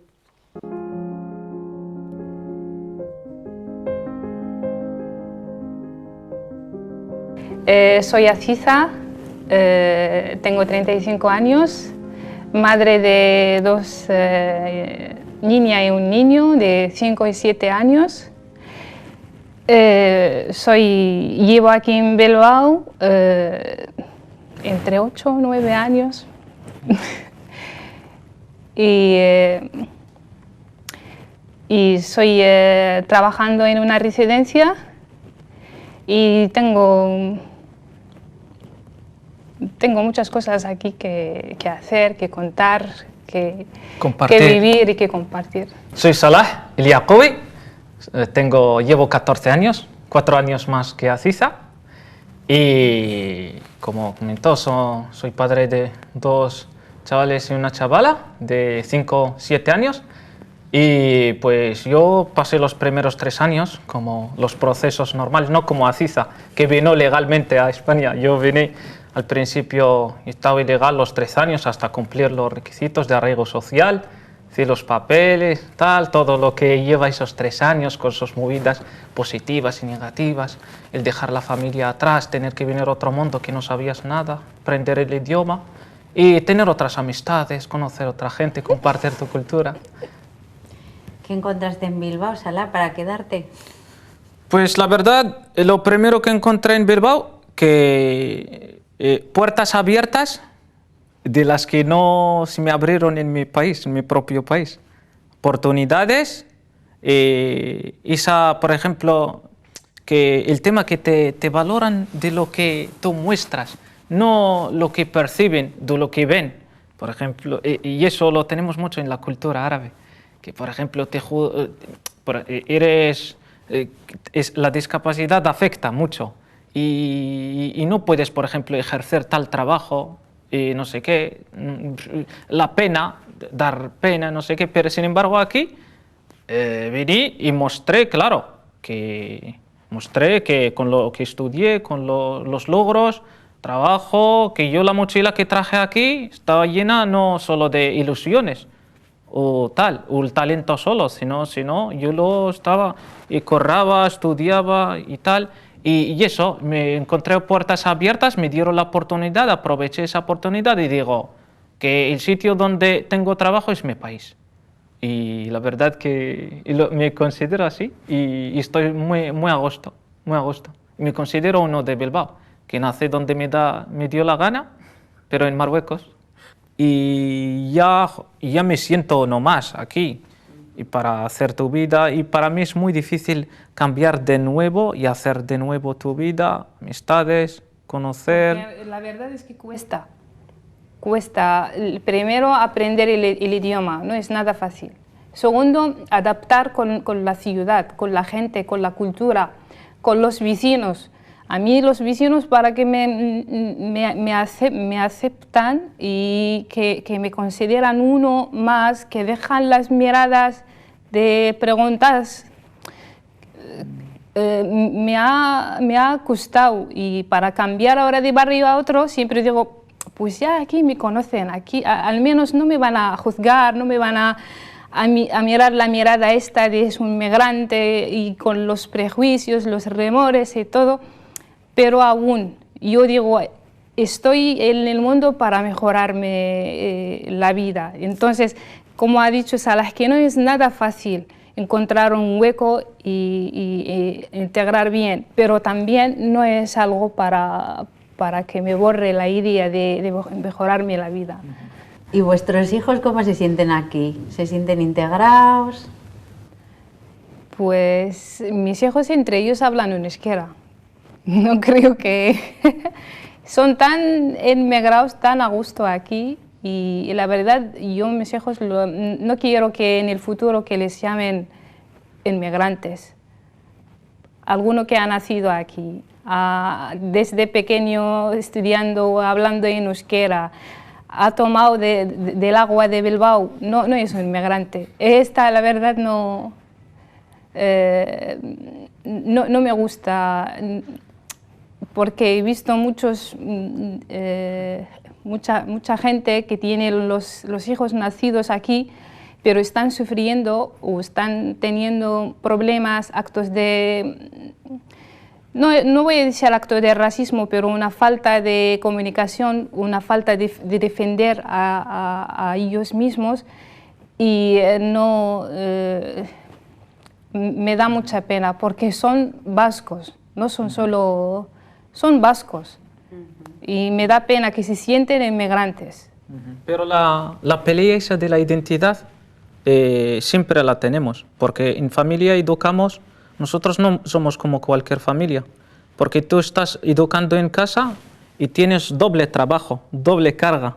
Estás educando de tu origen, de tus raíces, y al mismo tiempo educando a la identidad del país donde nacieron mis hijos, que no quiero que se desvinculen de esa realidad. Pero es una sobrecarga para los padres que somos aquí, tenemos esa situación, que tenemos doble esfuerzo, y queremos la verdad que los vecinos, la sociedad lo sepa, porque esa doble carga te desgasta y tiene mucho gasto, mucho esfuerzo, y la verdad, y los padres nos ponen en una situación de compromiso, y hay que estar en la altura. Y la verdad que te das muchas vueltas muchas veces de que si estabas preparado para ser padre en un país extranjero o no, porque no es fácil ser padre. No estamos hablando de tener niños, sino estar a la altura de educar a estos niños y responder sus dudas. Que muchas veces nos vienen los niños con muchas dudas. Oye, Dios nos ve, o lo lenchero habla árabe, o ¿y por qué nosotros no hacemos tal fiesta y tal cual? ¿Y por qué nosotros hacemos hoy, por ejemplo, la fiesta de hace 15 días, que no les tuvimos que llevar al colegio, tú coges este día libre, y los niños te preguntan, ¿por qué hoy no sé qué? Les tienes que dar esas respuestas a su edad, y adaptarla a su edad, y no sé qué. Y eso requiere que los padres estén preparados. Por eso, inmigrar no es fácil. Que tienes que estar a la altura de todos los aspectos, educativos, laborales, tema social, tienes que tener muchas habilidades. Es que es un trabajo muy grande, y los inmigrantes en general tienen que valorarlo y darles su verdadero valor, y buscar herramientas, porque al final estamos creciendo a una generación, y no tenemos al final entre 10 o 15 años presentar a la sociedad una inmigración, entre comillas, que no es estable, con muchas dudas, que está perdida, que soy un musulmán o soy un vasco, o qué cultura voy a seguir. No, tenemos que dar a la sociedad una gente preparada, con mucha confianza. Tenemos que educarnos a nosotros mismos primero, a buscar herramientas, cómo voy a hacer llegar la cultura mía, pero en plan, en paralelo con la otra cultura donde viven, no es hacer el choque de la cultura, porque el choque cultural al final nos da una generación está perdida. Hay alguien que es perdido, desorientado, no puede evolucionar, no se integra. Nada. Y para que también haya una convivencia sana. También eso lo que ayuda al final es tener una generación segura de lo que luego sus decisiones y confía en lo que son y dónde están. Y vivir el momento y todo con sus iguales.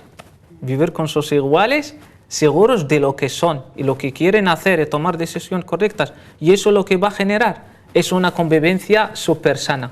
Y eso lo vemos en los países donde están ya la tercera generación, la cuarta, la quinta. Y aquí en Euskadi, como la inmigración llegó un poquitín tarde, refiero a la internacional, y estamos en esa fase de eso. Pero yo creo que como trabajo en el tema educativo social, veo que hay mucho trabajo por parte del gobierno vasco, la diputación, los ayuntamientos, las asociaciones, y yo creo que dará sus frutos. Yendo todos la mano, menos a mí.